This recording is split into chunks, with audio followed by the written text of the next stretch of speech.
Oh,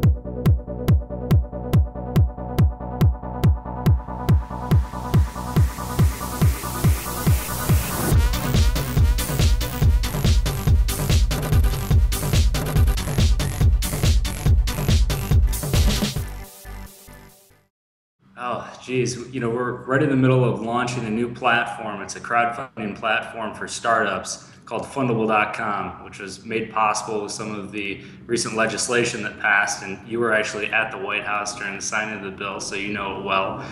But it's a fundamental piece of legislation that's probably the biggest thing to happen for small businesses in the past 100 years. And we launched about 3 weeks ago, and things are going really well.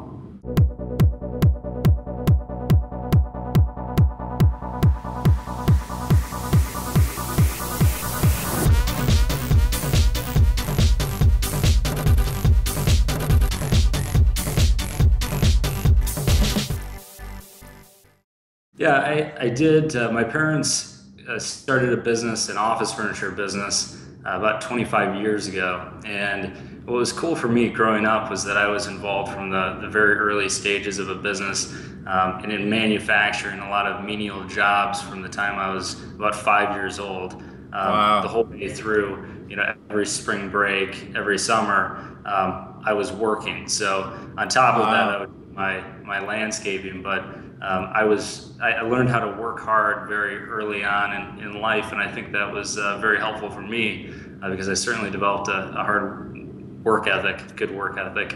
But it was interesting because later in life, when I was in high school, is when their business started to do well, and it was very nice to see.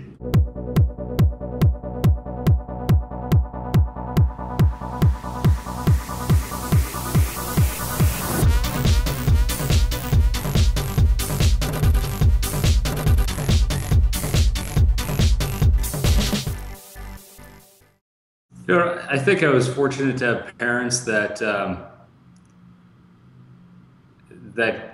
expected a lot of me, in terms of the results, and expected me to contribute to the family. And it is funny because you think about your own kids, and I always joke that for me, for my family, it wasn't child labor because we were the kids, but my brother and sister, we all worked and contributed to the business. So I took I like to work, and I love seeing results, in terms of what I can create. And from a manufacturing standpoint, it's very clear that, if you do this work, you produce this much. And I was always very competitive in terms of what I would produce over even the other workers. It was just an interesting, mind game I would play with myself. So.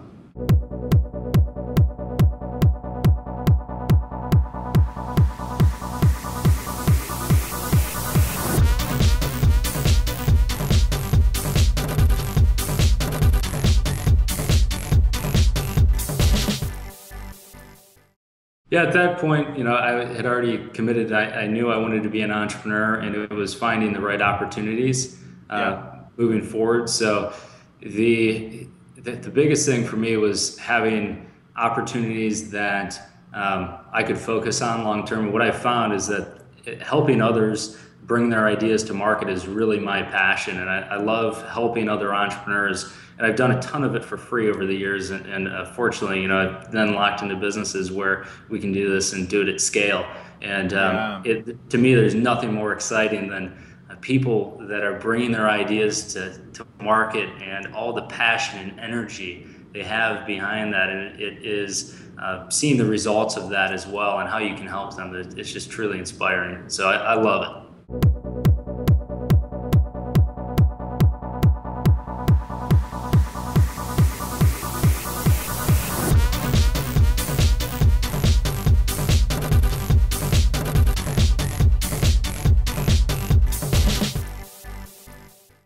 Yes, I ran into I was introduced to a local entrepreneur. I was networking, and I had read a book, How to Win Friends and Influence People, which was Yep. another recommendation from someone. And I was just trying to meet as many successful people as I could, to just talk to them, learn from them, get good role models in my life that were close in Columbus. And I was introduced to a serial entrepreneur in Columbus, who had done pretty well in some other ventures, and he was starting a company and brought me on board as a co-founder at 19. And I didn't know anything about the internet or launching companies, but I had some skill sets that he thought would be valuable, and I started hammering away on that at 19. How did you? What was the age difference there? About 10 years. He's a young entrepreneur, so it wasn't too much. Um, but I think at the end of the day, it was my ability to produce results and being able to work hard.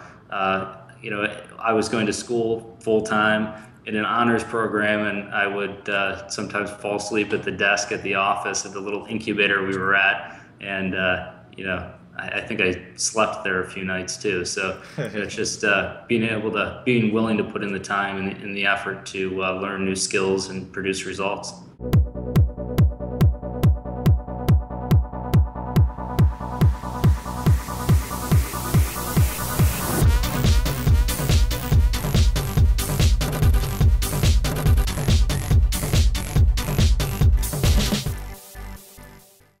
I was actually always a good student, but I know many entrepreneurs that aren't. And during college, I actually used to say that I was a recovering A student because I realized that a lot of my focus on academics, when in college especially, that it would inhibit me a little bit if I was trying to focus too much on perfection. And instead of, hey, what are the tangible things that I can pull away from this class, and really, what are the top priorities in life?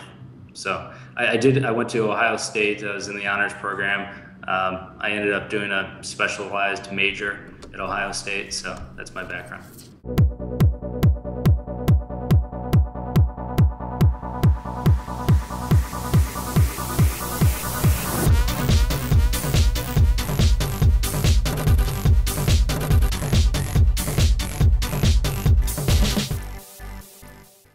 So I became a co-founder of Go Big, and the whole concept was to connect entrepreneurs who had great ideas with investors to invest in them. And it was a new concept at the time. It was the first online fundraising platform, and it ended up doing really well with a lot of elbow grease. And we have since launched, we've had 350,000 members join the network. We have over 20,000 active accredited angel investors, and we've had tens of millions of dollars invested in entrepreneurs through our investors on the site.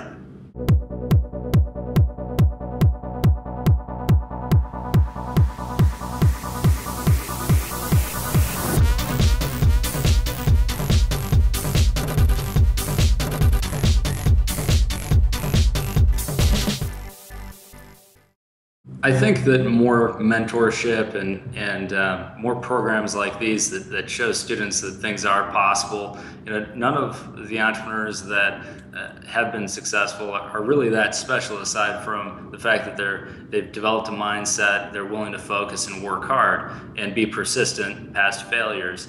And really, anyone can develop that with learning and thought and process. So I think that mentorship, showing students that it's possible, because I think at the end of the day, everyone wants to be successful. They all want to make a change. And so if business is something they're interested in, they can certainly be successful in entrepreneurship over time. It's a different mentorship, and you need to have some support for that, and need to be able to see that it is possible.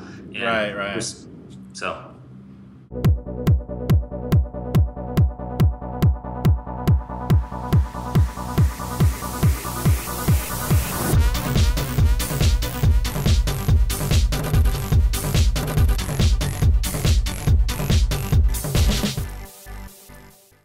I would say that it is not a way to get rich quick. A lot of people want to just have an idea, and they say, "Oh, I have this great idea, and I'm going to go out and I'm going to give it a shot. And if it works out, great. If it doesn't, then that's fine too."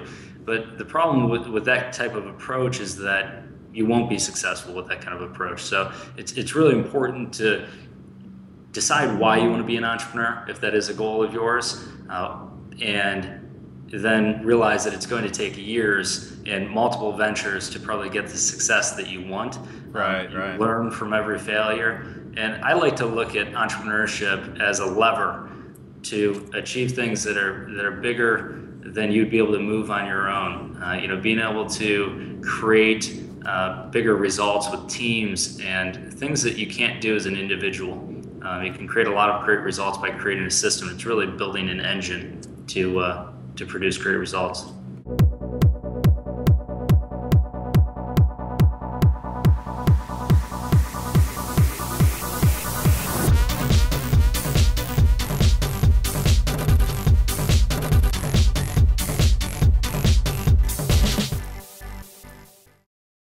I think the best reason to become an entrepreneur is that there is no other profession in the business world that will develop you faster as an individual, that will challenge you more as an individual.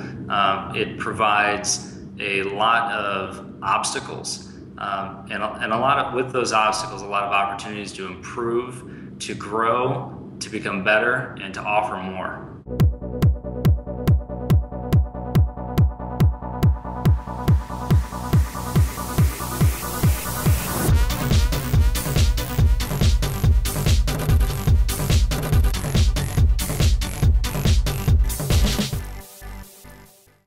So the best thing that anyone can do, and this is what I did, is to get out there, see as many speakers, anyone that interests you. That if you read a book and the author is intriguing to you, you should email them, you should call them.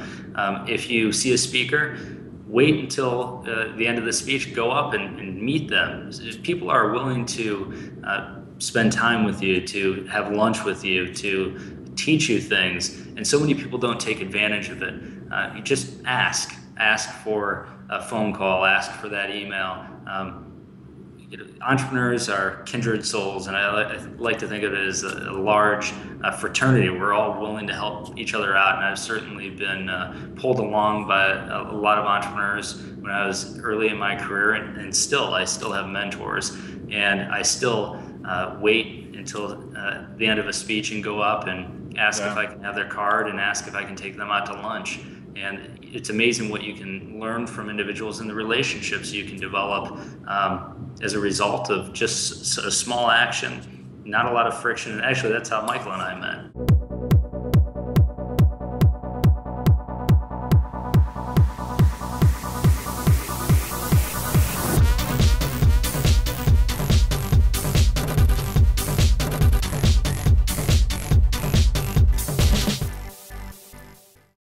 I can't say that I'm the ideal mentor, although I do love working with entrepreneurs and helping people that are trying to evaluate what they want to do. I think, what it comes down to for me is trying to get people to focus on what they want to do, what they're willing to spend a lot of time on, and distilling really down to the key motivations.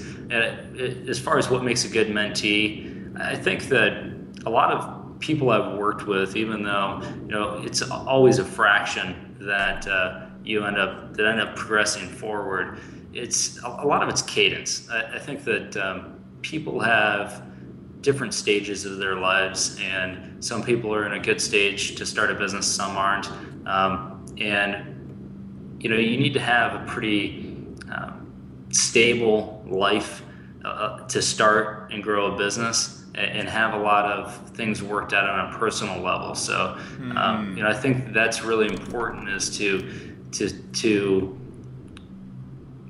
solve problems outside of your life, or come to peace with them, and to be able to start it with a clean slate, so that other things aren't bothering you, and you can start building and creating yourself, as opposed to trying to figure out who you are. Because I take the approach that life's about creating yourself.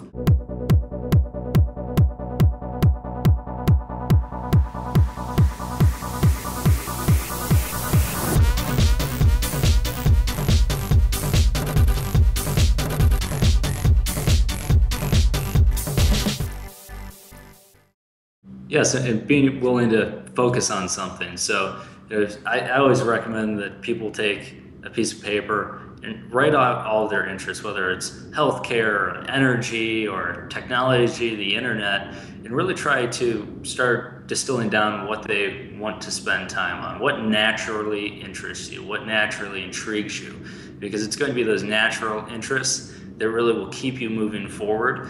And then once you can start getting some traction, whether it's with an idea, with most things in life, is that if you can start getting momentum around that and you start Right, becoming good at momentum. something, you will continue with that. And it's going to build Yeah. confidence, and it's going to help it's going to help you propel forward.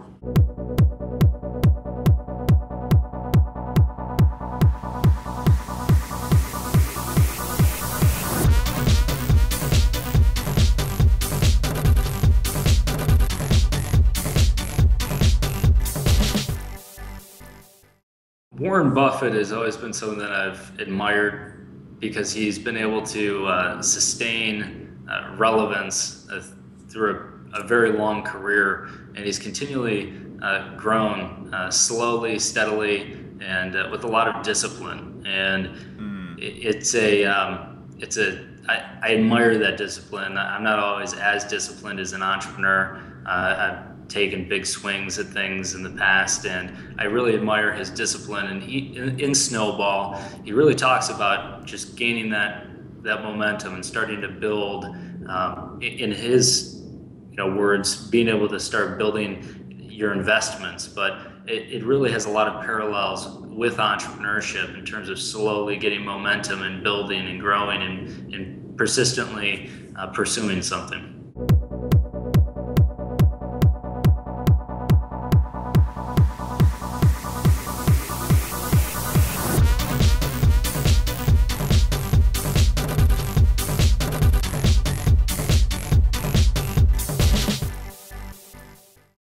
I'll tell you what, I would love for Fundable to be the company that is the company that I grow long term. And Mm. when I'm 55, I'm still working on it.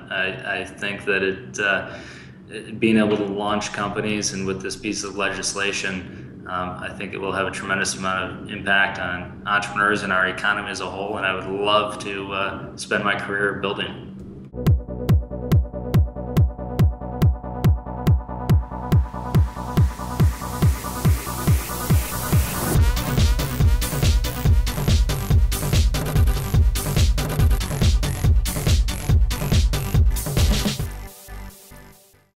So Think and Grow Rich, I read that, I think, when I was about 16, and every time I've read it since, I always learn something new or take something new away from it.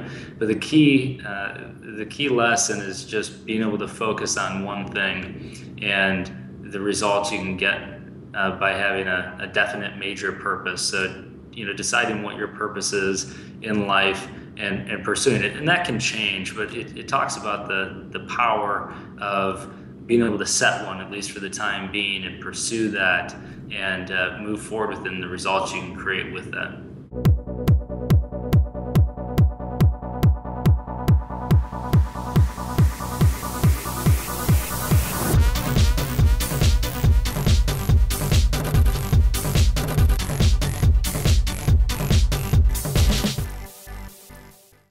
I think that we can launch the world's largest incubator and help millions of companies get started and raise billions of dollars of funding. And we've done a sliver of that with Go Big, and it's kind of given me an idea of what can be done. And I think that with crowdfunding and the new investment legislation, that we will be able to do that at a much greater level.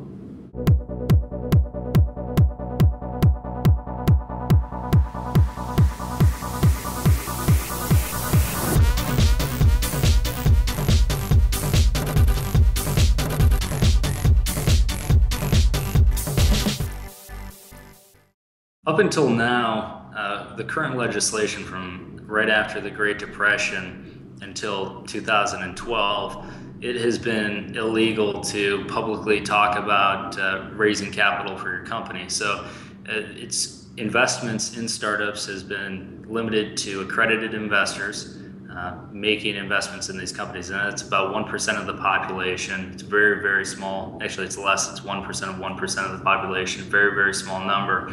And now this legislation will allow an entrepreneur to to tell the public about their new venture and also raise money from the public.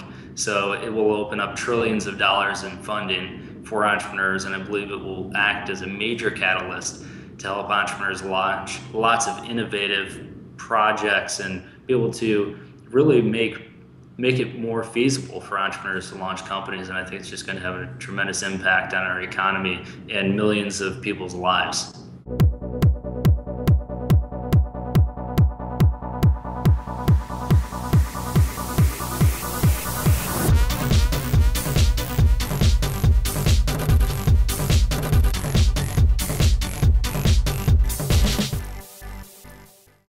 I see these as all high quality problems that we'll have to address, and an ecosystem will develop for that. There will be a lot of good verification tools so that there isn't fraud. There will be good processes. There will be people that rate companies in terms of their potential. But really, most people that invest in the stock market don't know what companies they're invested in. They don't know how that money is being handled. But if you can finally invest in companies where you're already using the products on a daily basis, and you want to get involved with something at an early stage. Right now, people can go to the casino and they can gamble their money away. All right, but up until this point, they haven't been able to choose companies that they wanted to invest in. It's kind of a strange thing. So, in terms of the safety measures, that will develop. There will be things that are moved in place, and the SEC, I'm sure, will do a great job of setting a good framework for what all the processes are for someone to actually issue shares, and then also for people to invest. So I don't think that's going to be the key problem. And I think the ecosystem and the obstacles, they're all high quality problems to have.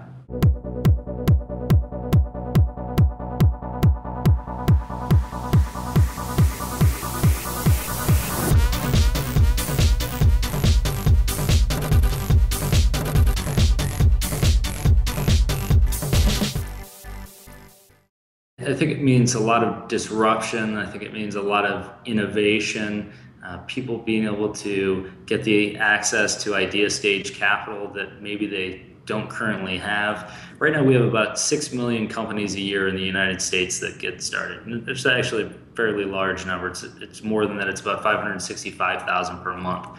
And on average, they raise about $78,000. That's from friends and family. It's from bank loans, a variety of different sources like customer capital.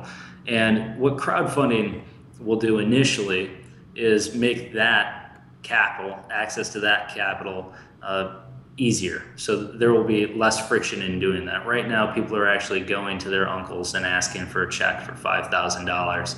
Whereas with crowdfunding, you can provide a platform where that's much more documented and streamlined. And that's to the benefit of both the entrepreneur and the family or friends that are investing. And then the ones that get traction, the public will start to become aware of those, or even successful companies that are out there now that are currently private could offer stock to their customers and create much more loyal customers. So picture a restaurant that has maybe 5 restaurants, and they have loyal fans. Opening a new restaurant and raising money from their customers. Those customers are more likely to go there often and tell their friends about it. So great way to develop a customer base and raise capital, and also a great way for investors to actually know what their investment is on a personal level, because they use that service.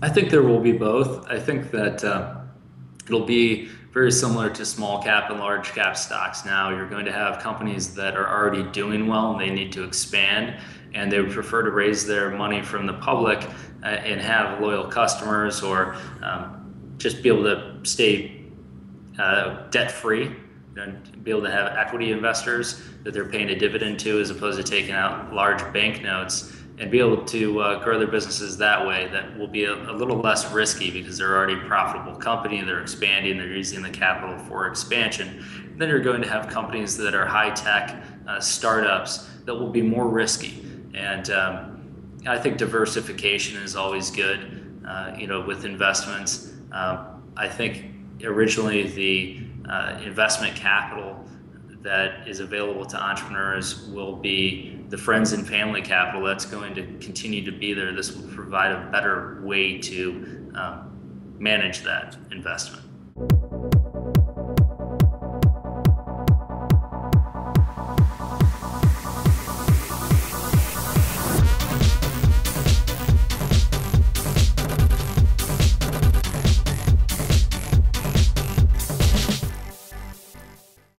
Teaching them how to analyze ideas, what is a good business model. So talking about what actually has the potential to grow and scale, and talking to them about how to create traction with their business. So being able to look for paying customers, being able to get credible advisors, being able to build a credible team, and being able to create that traction that ultimately leads to social proof, which leads to more customers, investors, and acts as a catalyst for a growing business.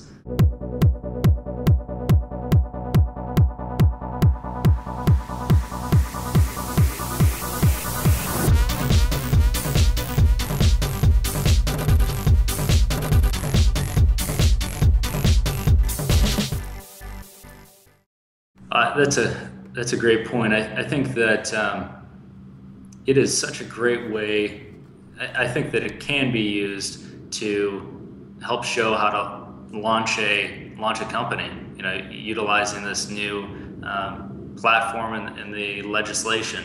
So instead of doing case studies on Starbucks, let's say, being able to do a case study on a company that has successfully raised funds from the crowd. I think that doing case studies on those, because the business plan it's currently taught in schools, this 50-page document, that's not what investors want to see anymore. If you can't capture their attention with one page and make it compelling, and if you don't focus on getting traction and customers, they'll never care about the business plan. No one's going to read that. No one's going to look at your made up financial numbers. All of that research is important, but right. it isn't as important as being able to communicate your idea clearly and concisely and be able to generate momentum around that idea.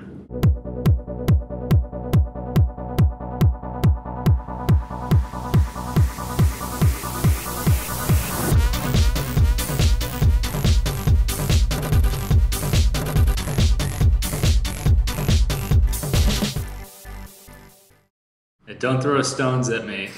With Bill Gates, most people don't understand. They see his role with Microsoft, but he's actually done a lot beyond that. They were a major investor actually in Apple and rescued them from bankruptcy.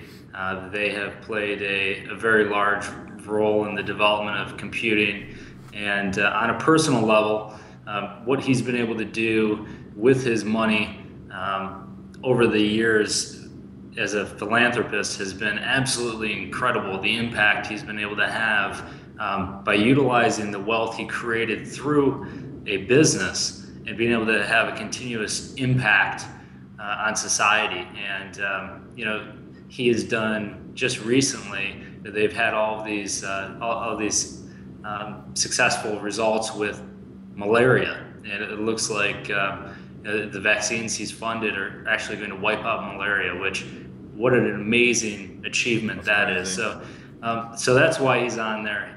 I respect him very much as an entrepreneur and as a philanthropist.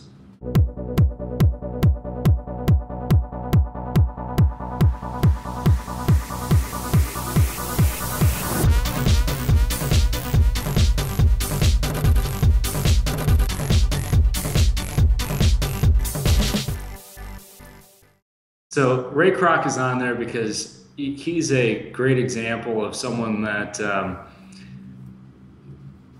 can take a system and grow it. He didn't actually start McDonald's.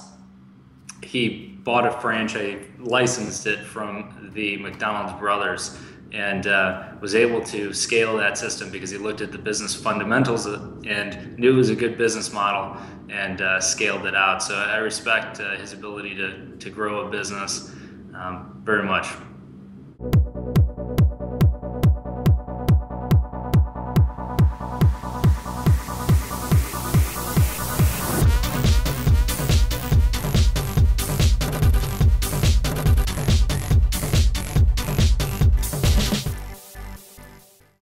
Yeah, I love Thomas Edison as both an inventor and as an entrepreneur. He really understood that it's not just the idea, but it's being able to commercialize that idea. A lot of people have great ideas and they think that, you know, the world is going to beat a path to their door. That's not really how it works. You really have to go out there and hustle to bring a product to market and make it commercially viable. And he's a very persistent man that obviously his inventions and the team he was able to build around have had a lasting impact. And he actually started GE, which most people don't know.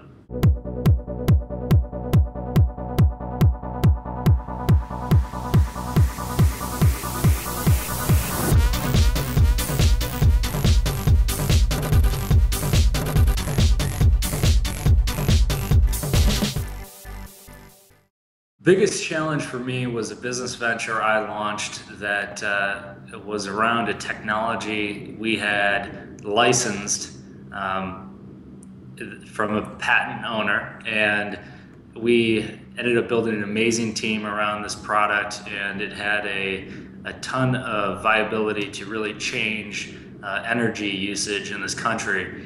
And I had never dealt with a difficult personality in the past at this level. I didn't know people like this existed. And we had the head of intellectual property completions from one of the top three oil firms, and we had the U.S. Department of Energy, and we had all of this. And because of someone's greed and lack of moral and ethical compass, it ended up having to it killed the deal, and it had been about 2 years in the works with the fantastic team we had built. Wow. And so that was probably the most challenging. How large of a deal was that?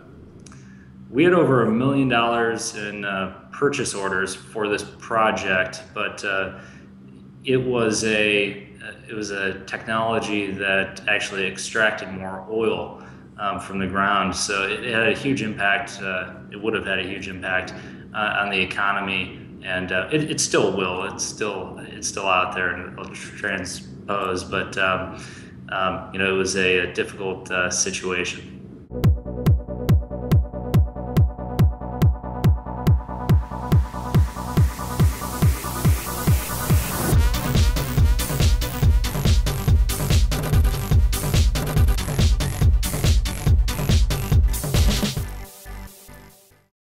I am. I have a very low risk aversion, so I need to be careful about the risks I take.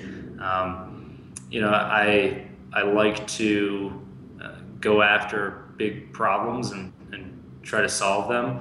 And one thing I needed to rein in is just, in terms of the resources I apply, I now make sure that I apply resources, but I wait until I see adequate results and I have multiple points of analysis before I make bigger swings on that idea or move.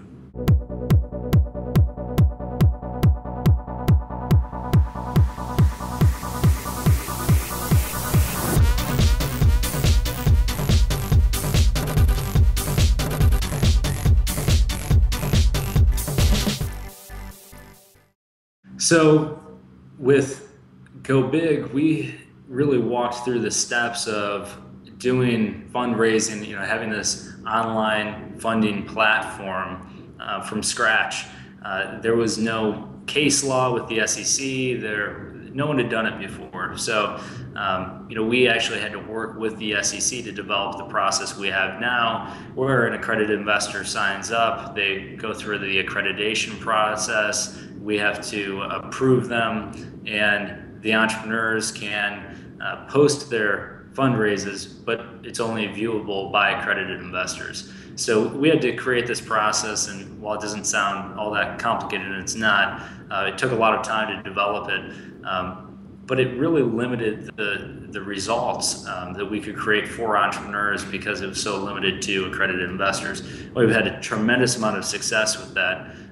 We really feel that once we can open it up to the public, that the results are going to be exponentially bigger. And we see this in other parts of the world. The United States, it's illegal for equity crowdfunding, but last year in other parts of the world, obviously much smaller economies, there was over $1.56 billion raised with equity crowdfunding. So, we've seen it work in other areas in much smaller economies.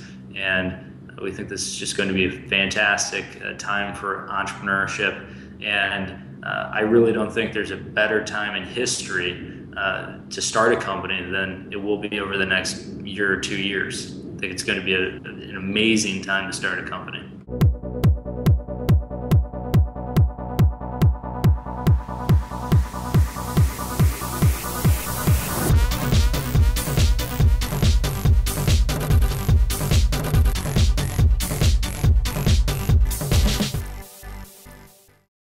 Access to capital, it's just a whole new process of starting a company.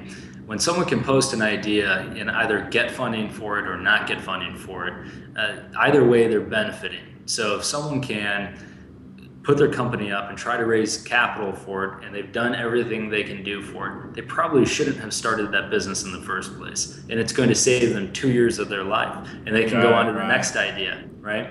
And if they do successfully raise, they now have early if you do rewards based, now you have customers right out of the gate that you've started your business with. You have support, you have traction, you have momentum, you have interest from investors most likely.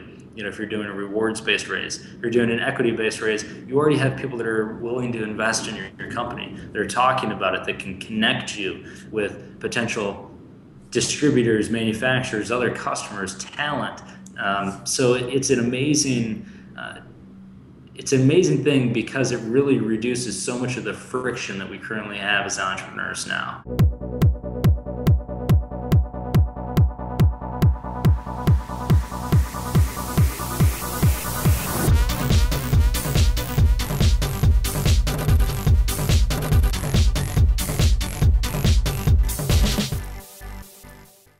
The amazing thing with crowdfunding is that it makes the process so much easier so that people can start business. And I believe a much greater percentage of people will start a business because there's much lower risk to doing so. And you can really lower your risk and increase the opportunity for your business to be successful by launching via crowdfund. So one of the biggest things I see in it is with the student population, people who are listening to this, you're in this unique place in life where you haven't built up the assets yet. You haven't built up the money yet to be able to get maybe traditional bank loans or even to go to a venture capitalist. And you probably don't have the networks yet fully either. What are some of the things that people could do now who are watching it to prepare to be ready to get funding and get social proof? Yeah, so the biggest thing with investors and raising capital, if you can show demand for your product from customers, you're going to be able to raise capital. We always worked with inventors through Idea Buyer and then continue to is to get a first purchase order. So do whatever it takes to get a purchase order. And the same thing goes with entrepreneurship. If you can show demand for willing, paying customers, you will be able to raise capital. It's just going to then come down to how much equity you're giving up, what you're paying in interest, things of that nature. But if the opportunity is there and you can demonstrate customer demand, you can raise capital. So the biggest thing is just getting good at analyzing ideas and then getting out there and marketing yourself and talking to customers. I think that's the most important thing, because if you can show customer demand, you can raise capital.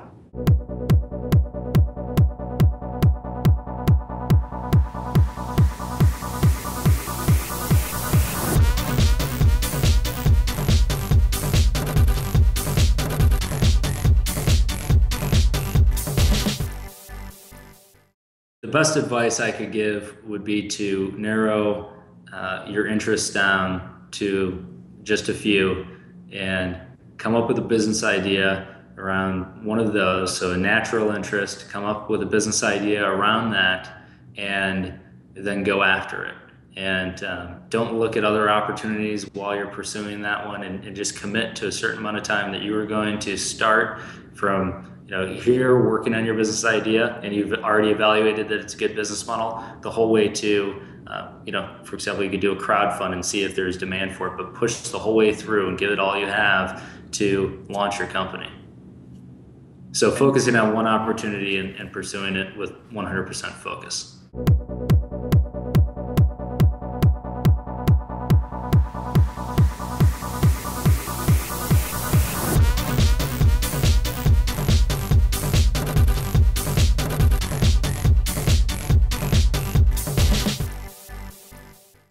I think it has a huge impact in entrepreneurship. We have a much easier way to connect with friends, family, meet new people, and that's extremely powerful from an entrepreneur's point of view. It's what enables you to start a business, to grow a business. Great way to market your company if you're consumer facing, to get introductions to people that might be able to help you grow your business. So I think it's a key element in growing a business now as an entrepreneur. And if you're not utilizing it, you're really missing out.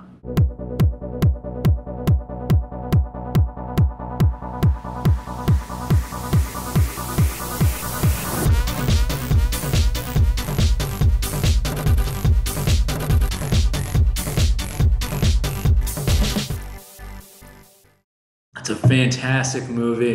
It actually talks about how Bill Gates and Steve Jobs got their start and how they became major tycoons in the valley. So it's very cool to watch. It kind of gives you a different perspective that most people haven't seen on how everything got started, and just small decisions they made early on in their careers that had a huge impact on their entrepreneurial pursuits.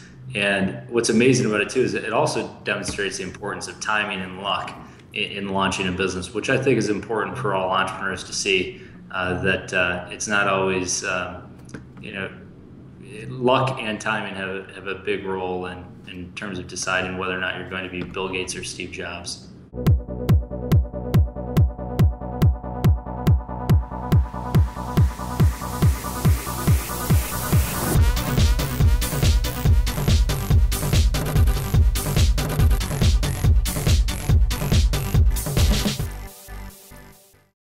I think that it's developing yourself to be the best you can be and striking at opportunities as they come forward. One of the reasons I had brought up Ray Kroc earlier was because he's a great example of this. He actually did not license and grow start McDonald's until he was in his 50s. So it was a much later entrepreneurial venture, but he had developed the skill sets to make it successful at that point in his life. And you see this with a lot of entrepreneurs where they start multiple companies and maybe it's their second or third venture that really takes off and they're 40 years old. So it is being around, and it goes back to persistence as being an entrepreneur and making entrepreneurship a career of yours, and not just I'm going to be an entrepreneur for 6 months and see if it works out. It's really dedicating yourself to be an entrepreneur and to become a better entrepreneur, where you will start to be able to have a better chance at striking those opportunities and doing well with them.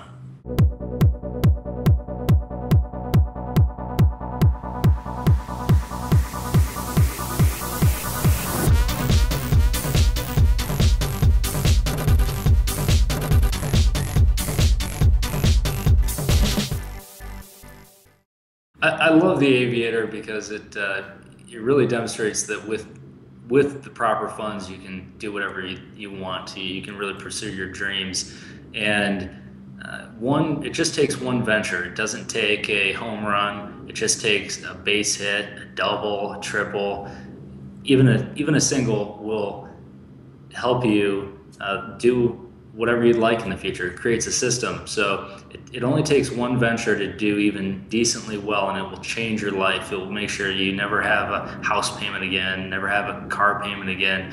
And that's very powerful. I like that You way of only need to thinking do about it. that once. You only need to do that once.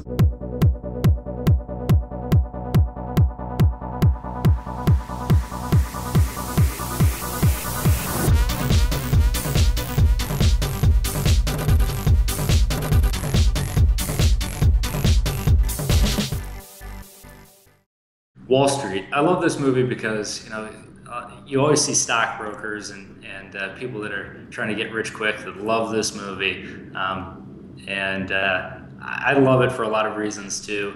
But my reasons, in terms of the lessons it holds, really come down to the fact that you will always see people that are getting rich on fads or quick opportunities. And a lot of times, as an entrepreneur, those are a distraction because you'll see things happen. You're like, really? That guy just started a company, sold it for $3 million. He's working on it for 3 months.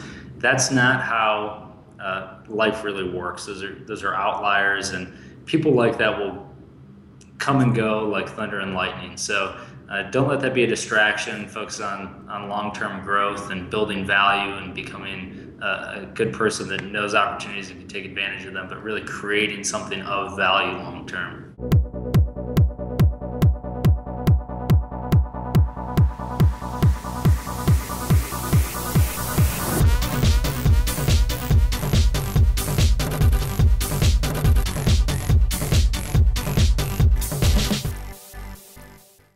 I think for a lot of reasons, it can be difficult, but there are certainly advantages to it. We have a great team here in Columbus. We have about 25 people, and all very hard workers. The cost of building a business here is much lower than other parts of the world, so we can stay very lean and be very, very profitable with a lean company in the Midwest. And we've been fortunate enough to build relationships on the West Coast and on the East Coast in cities that have a good startup ecosystem. But I think exposure to ideas and entrepreneurs and investors that have experience in your industry, it really is important. So, if you're in a city that you don't have a lot of exposure to that, but you want to be exposed to it, I think it's worth considering a move so that you can become a better entrepreneur.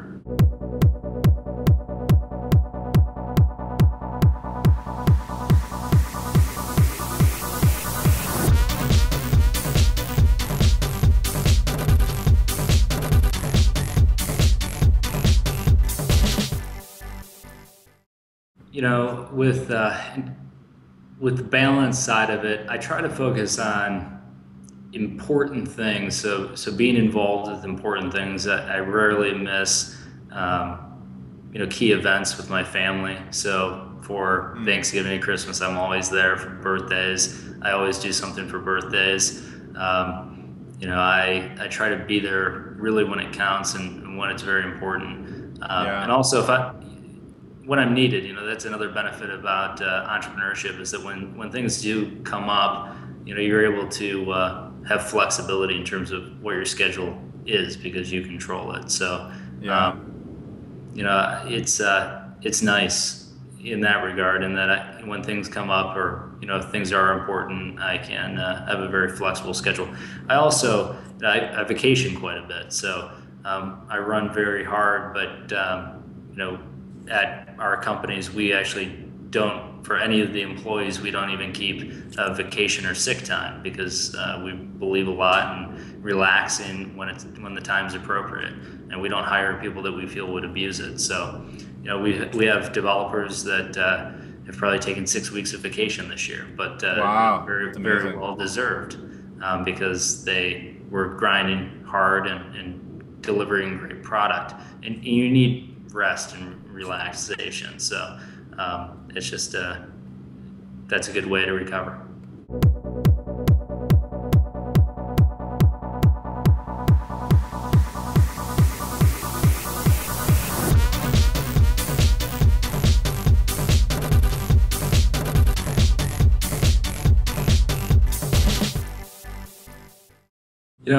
I certainly have been in places in my life when I have been fearful, during certain things. And I think a lot of it comes down to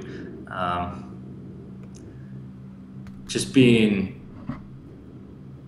anxious and fearful for reasons that aren't really good reasons. Your life isn't going to end.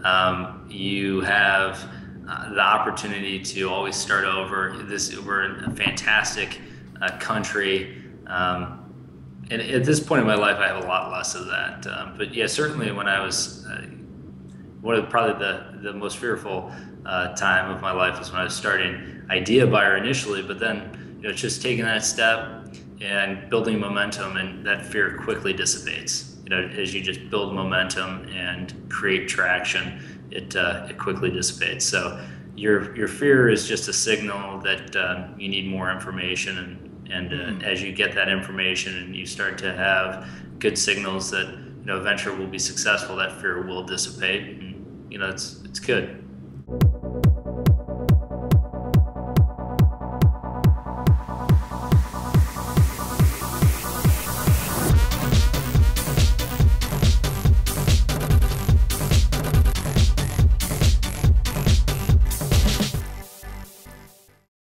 Yeah, I think, you talking about mindset, I think there's a lot to that, in terms of really anchoring yourself with good positive thoughts and confidence, and that goes a long way. And having, clarity in terms of what you are doing and what you want to do. A lot of people will get uh, depressed, for example, when they're starting companies. It's a good signal. You can't let that control you, but you should look at why is that happening, and solve for it. And it could be because that launching that business is causing relationship issues, or certain things are coming up. But whenever I have emotions, I just try to solve the problem that's causing them, and that seems to work for me. So everybody's different, and I certainly don't want to give advice on that, but for me, that's what works.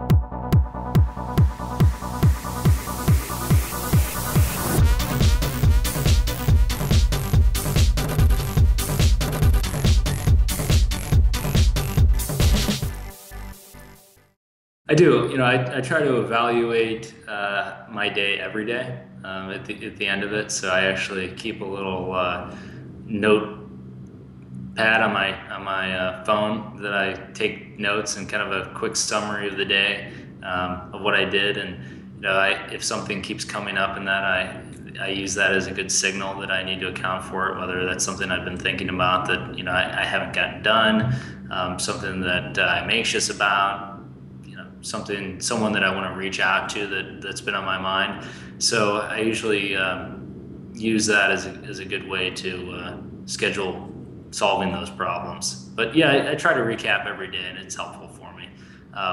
If I'm not enjoying something, if it's because I'm working with someone that I don't enjoy being around, for example, that's always something I take note of and solve for that quickly.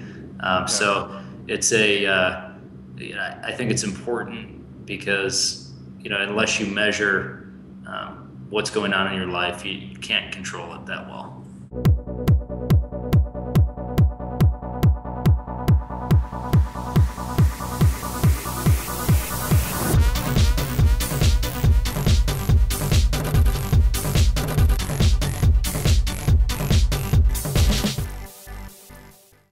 I would just say that life, you shouldn't be focused on money.